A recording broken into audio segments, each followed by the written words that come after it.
Cincinnati. All right. You are officially the first Cincinnatian on the Books for Guys podcast. So let's go. Sounds good. Well, full disclosure, I'm not originally from Cincinnati. It's just kind of where I've been since about the middle of COVID. Yeah. No, all good, all good. Well, Zoe, I'm super excited to talk with you today and been excited about this as you've got a two-part series out that I got introduced to you through and very intriguing.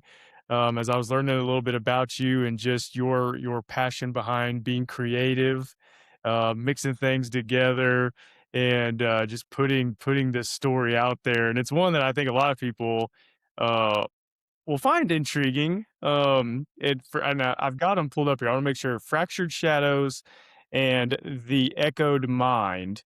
And I really enjoyed, there was a part I read that caught my attention. And it was the tension between stability and freedom. That phrase right there is what I grasped onto, and it explained perfectly what I was feeling as I was just reading the description of your books. And I was like, ooh, there's a little back and forth pull here on what a lot of people actually experience this in everyday life. And so, Zoe, I'd love for you to take over for a second. I don't want to give too much away on your books, but Totally fine. It's funny yeah, because it really is everyday life that affects the ideas that come to our head. And, I had several ideas that gelled together to come up with the echoed mind. I have long bemoaned the fact that people may graduate, their school, high school, college, whatever. And even though they might be looking to be in a certain field, they may end up just, you need to have work. You need to have something to put a roof over your head. And it may not be the thing you hope for, but that goes on your resume. And when you submit your resume for other jobs, it always goes back to, well, this is what you've been doing. And you kind of get pigeonholed into something that really isn't your interest, but it puts food on the table. And so that and some other thoughts, just in the normal workday, work world, and what's expected of a person led to the thoughts that led to the echoed mind. yeah.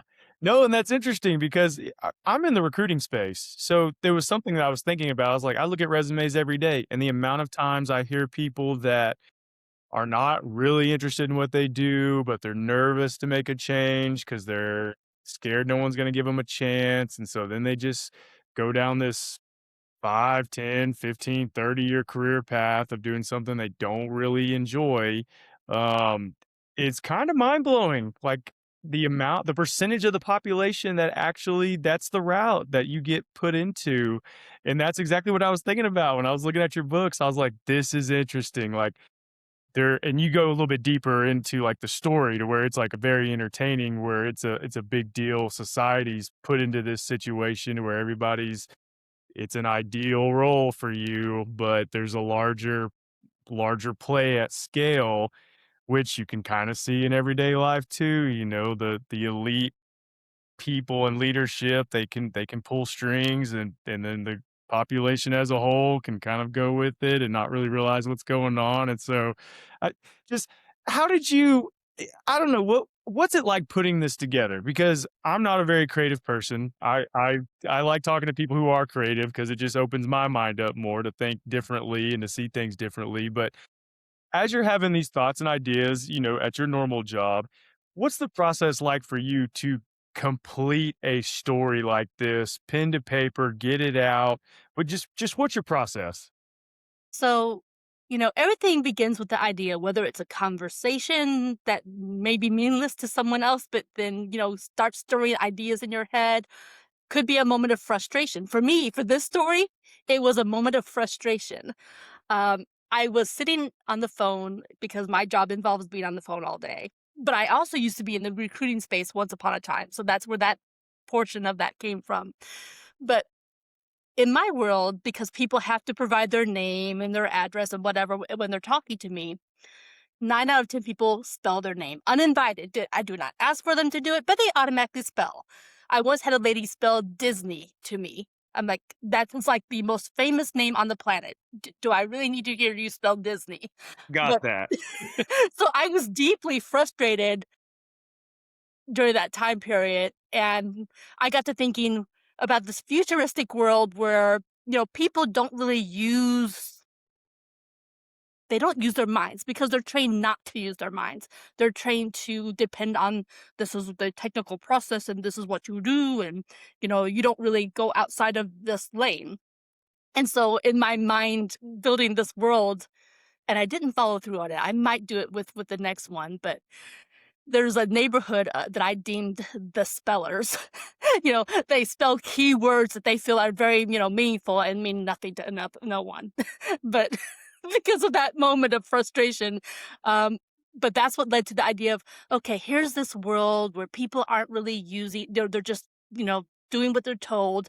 And then here's this protagonist, Rowan, and in my mind, I'm picturing a relationship because I wanted to do something that was Generation X and I was it Generation Z? Yeah, I think it's Generation Z. I lose track of no, millennials. It's the millennials. Too many generations, too short together. Yeah, yeah. But I was picturing in my head my favorite uncle and myself. So in my mind, I'm Lyra in this book and I'm with Uncle Rowan. Except that Rowan is not my uncle's name. But so I was trying to picture, okay, here's this world. Lyra's deep in. She knows what's going on because she's been in trouble a few times, but it's clued her in that, hey, there's something more here than meets the eye. Uncle Rowan, he doesn't really know a whole lot of what's going on, but he's deeply concerned about, Lyra. And so he gets pulled into this world that he never planned to be in, but it reawakens some joy in his life that he had previously forgotten because of this world. And that's kind of what leads you into the whole story. But that's kind of was where I was building from, like, okay, how do I do this? And what about like who's gonna be at chasing them? Because you have to have some adventure, right? You gotta have a bad guy, or better yet, a bad guy behind a bad guy. Yeah. I love that. Did you always intend for this to be a series, or did that come through just as you were working on the first book and you just were like, "Hey, this has gotta keep going." What was your plan there? I knew from the outset I wanted it to be a series. I was like, do I make it a, a a trilogy, or do I make it just a 2-book series? And I fought myself on it. And I eventually decided a 2-part series. But inadvertently, I'm gonna end up with 3 parts anyway because I went back because I wasn't getting the response for the Echoed Mind that I was hoping for. I thought, well, maybe if I wrote a short little prequel that kind of led to, like, how did we get to this world? So it's gonna be a 3-part series just by default. Yeah. No, and that's fascinating because again, I'm always curious to know just what it's like. Obviously, you start with an idea and you're building this world out, you're building characters, you're thinking through it, and I'm always curious too. I always love, as you're writing a book, things in your life or things in that's going on in the world could potentially affect the way you think about something today versus yesterday. And so I'm always curious of just like, what were the influences? Were there things that happened that by the end of the book you were kind of changing some things up, or did it go according to plan with, based on the original outline? But again, it leaves so much room for creativity, especially with a fiction book, that you can kind of let your mind wander and you can go in so many directions. And it just sounds like that's kind of what happened with you. You're just like, huh, That's what I love about the fictional world. Now, I love reading historical fiction and things like that, but you're locked into this is what actually happened in history and there's only so much room for play. But if I write about the future, hasn't happened yet. I've got all kinds of room to play. Um so and even like with the Echoed Mind, I knew at the end I wanted to have some kind of cliffhanger. And there we go. I thought Riverside was gonna play a game with us for a moment there. So I knew I wanted to have a cliffhanger, but even since I ended that book and went back to do Fractured Shadows and have been talking to various podcasts, that cliffhanger, how it's gonna build in the next book actually has changed. And part of that has been in talking with even more experienced writers and some of the input they've given, and I thought, "Ooh, I could really just take people from this direction to suddenly go, huh, guess what? We're going over this way." And I love the ideas I've come up with as I've been talking to people that, ooh, I can really I could play with people's minds here. yeah. No, and that's got to be so fun as a writer. and being able to think of a cliffhanger and wait to see what the reaction is. And I'm sure sometimes it's probably fun to see reactions that maybe you don't even expect. You think a reader is going to think this way, but maybe they have a different thought of the outcome or what you're trying to put there. And I think that's got to be fun too. Is you let the reader get creative with what they're reading because I love fiction because I could read something and someone else could read the same thing, and we both kind of look at it differently based on the world we're creating in our own mind or the situation. And so it's so important. Fiction writing and reading. I've read so many statistics on it on just how good it is, especially for young minds, for critical thinking and imagination, I mean, even to lead into doing things like engineering and math. It's hard to explain, but you would think if someone just looked at that stuff all the time, it'd be better. But really, the creativity piece, activating your brain to think about things. Yeah, I've learned recently how important that is, and so I've really been encouraging more people to pick up fiction books, even over nonfiction, because of the importance of it. Exactly. I mean, ideally, if you can do a little bit of both, because I mean, but here's the thing. Even though a book may be fiction, I have read some fiction books that when I went back and read the actual history, spot on. I mean, the authors did their homework. So they can still be educational, but exercise the imagination. And to me, that's like the best of all possible worlds. Yeah. But No, absolutely. yeah, What are some things, Zoe, when people read your book series? Obviously, you want them to enjoy and be entertained, but are there some underlying lessons that you hope people see through the story or through characters that they pick up on that, you just hope they again, we talk about stability versus freedom. Are you wanting people to get that edge to be a little more risk adverse or risk taking so that they can live life to the fullest? Like what are some things in your book that you really hope people grab as they read it? I think if there's one specific message that I would like to come across in these two books, it would be to disconnect a little bit from the technology. Now, don't get me wrong. I love the usefulness of technology. Love my computer, love having access to a cell phone. I know there's a lot of mixed feelings about Chat GPT, but you know what? It has its uses. So I love technology. However, and I was commenting about this with someone earlier today, despite all these methods of communication that we have today, we, I think, are probably the most disconnected, least communicative people in history because a lot gets lost if you don't have the interpersonal interaction. So Yep. that's No, what I I would like agree. to come across. I like that message because I actually read something earlier today too, where there's a big investment guy I follow. He's not a big investment. He's like a speaker, leader, investor, whatever. But he was talking about how he thinks there's going to be this big like analog push where people like we're so ingrained in technology, and it seems like a lot of people want to take a break from it. You're kind of forced to use it at this point because it just is what it is. You need to use AI. You need to be connected. Like, all this stuff to be successful, really in any career, you've got to use it. But he was like, I think drive-in movie theaters are gonna become popular again, or like common spaces where, like mall slash, activities because people are kind of craving that interaction. And I think people have noticed what you just said. We're less communicative. It's a little awkward. It's getting tougher to talk. But I think people are like, this isn't good. We need to figure out more ways to be around each other, a community, be nice, hang out. Because when you do that stuff, it's so fulfilling. And so I was just interesting his take on it. He was like, "Yeah, I think we're gonna see this shift where more of these things that were like fun in the '70s, '80s, '90s maybe make a comeback because people are kind of craving that type of world." So we'll have both where we've got the technology and the AI, but we'll maybe hopefully have some things that come back around that were really good from a community standpoint, which would, lead to being able to put the technology down for a little while and recharge. So I think it's a really cool message that you hope people take away from it because it's certainly something I'm seeking. And so to read that and kinda pick up on that would be something refreshing, a part of the story too, I think. Absolutely. And I really agree. I mean, I think there's a lot of really lonely people in the world, and it's because of the technology, because they're not out interacting in person with other people, you know? So and I'm also thinking of the generations that really weren't taught to use devices, but even in using the devices, you know, there's people out there who are so easily able to hide who they are.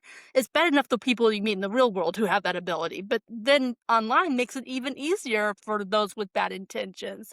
So just to be able to be out with your neighbors and feel safe and heard and just, yeah, we need this. Absolutely. Have you always been a writer at heart? Like, did you grow up writing stories and reading a lot, or just what was your personal journey through reading and writing? So I very much a bookworm. And, you know, it's funny because you look back at your history, your own personal history. Sometimes, you know, you go back and like, oh, here's my kindergarten transcripts. But looking at that in my kindergarten transcript, I was a very poor reader, as it turned out. And so the teachers told my dad, you need to work with her and start reading to her. And that's where my love of reading began. I specifically remember my dad taking me and my two little brothers, and we had story night every night. And I didn't know that was the reason why. I was just like, cool, story night. And so my brothers loved this one particular story. So my dad read that particular story over and over again. And I didn't mind it, but you know, it was just like their favorite. He would read others too. But I had that story memorized. And so basically, I taught myself to read based on having that story memorized. And I would sound things out. But that is really where my love of reading and eventually writing began. It was with that time with my dad reading to us. I love that because I feel like some kids got that and learned to enjoy reading at an early age, and then there were other kids.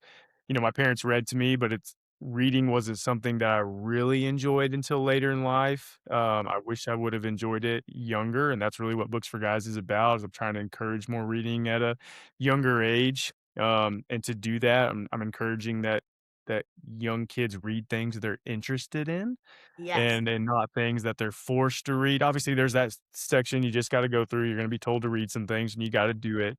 But if you read something you're interested in, just how that can unlock that curiosity, piece of the brain, and you can go down, a personal development journey or just your interest. It just changes the game when it comes to reading. It But does. it's so cool that you grabbed onto that early and became a bookworm and then a writer, and now I'm sure it's a dream come true for you to be a published author now. Like, how cool is that to look at and say?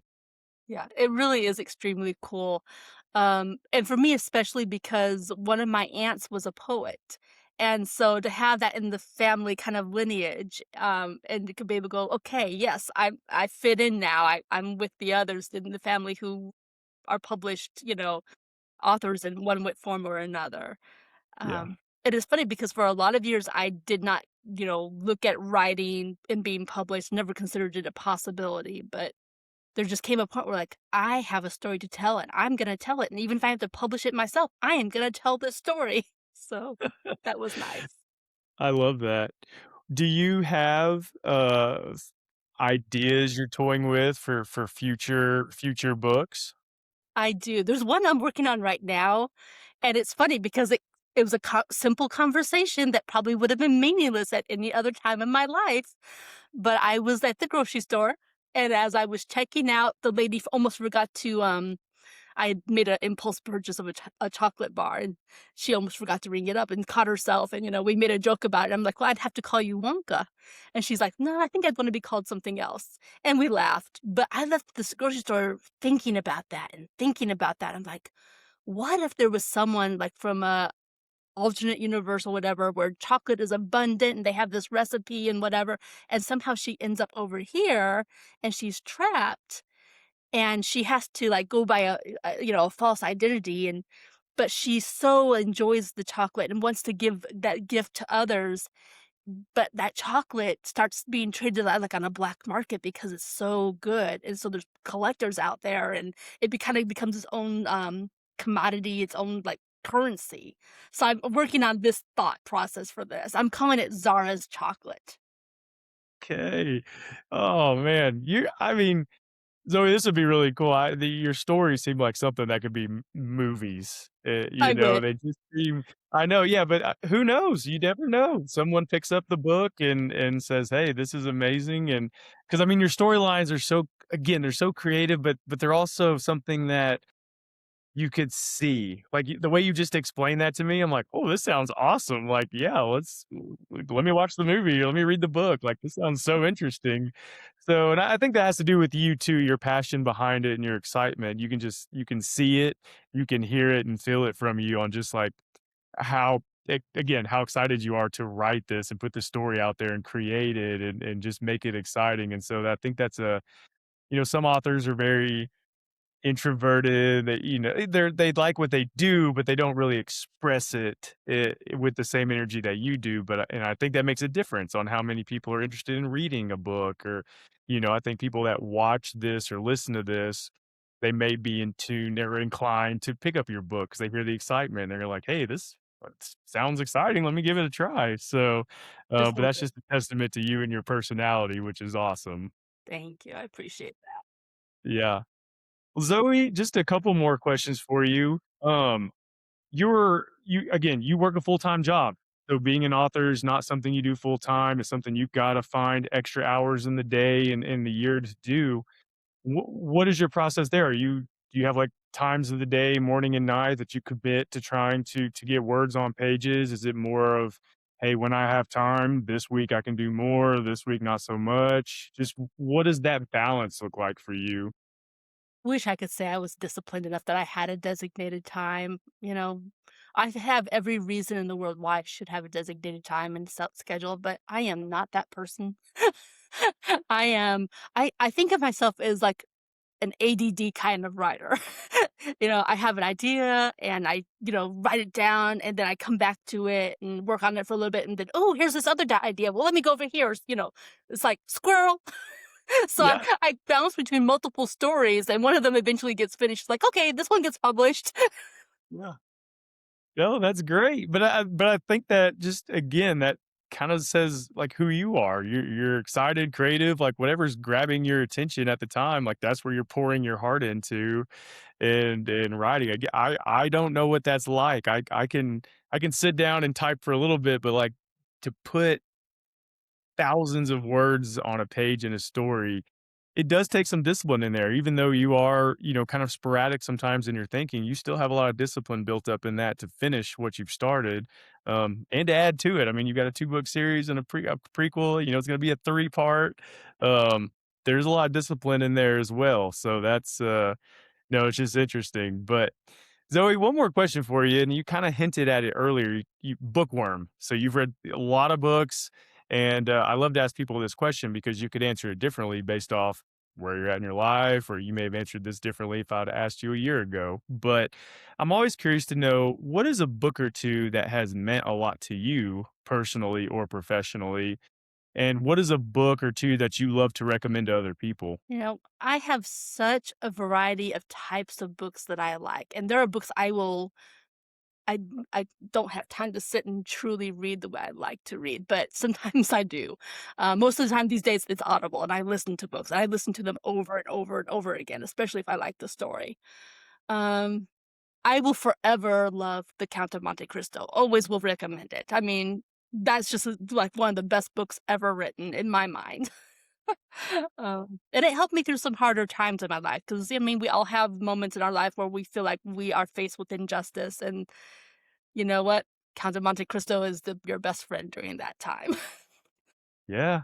No, that's a great recommendation. You're the first person to recommend it, but it's a great and fantastic book and story. And I'm glad you said what you said because that's another benefit to reading.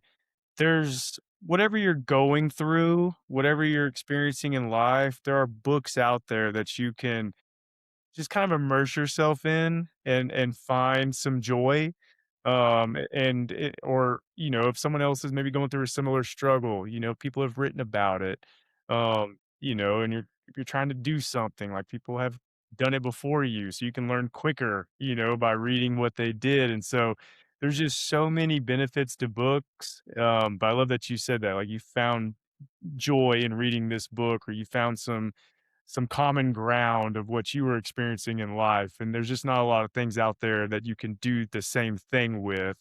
And so, again, it just goes back to the importance of reading and enjoying and getting lost in a book or an audiobook, same thing, nowadays. So, but See? yeah, yeah, yeah. No, I love it. Yeah. No, I love it. Well, Zoe, I this has been fantastic. I love conversations like this, especially with people like yourself who you can just again see the passion and energy behind the work that you have. And so very excited to spotlight your books on our website. And I can't wait to share this episode because I have people that text me and they'll be like, man, that was awesome. Like that brought so much joy and excitement. I needed some just excitement and energetic conversation to get home from work or whatever. And I think this type of conversation is one of those that I think people will like, and hopefully it leads to them picking up your books as well, and supporting you as an author. And now that we've met, I can't wait to see all your future work too. I mean, you're talking about with Zara's chocolate. I'll be waiting for that one to come out now too, and we'll be happy to spotlight it. But Sounds good. Zoe, keep doing what you're doing. Keep being excited about it. I think it's very awesome, very contagious, and just keep doing it. It's very cool to see you and the work you're putting out there, and we're happy to support you. I appreciate that. Can I leave one last thought for your audience? Absolutely. My favorite saying found on vacation in the Caribbean one day: when things don't go right, go left. And we'll end it there on that, Zoe. We appreciate it. Thank you.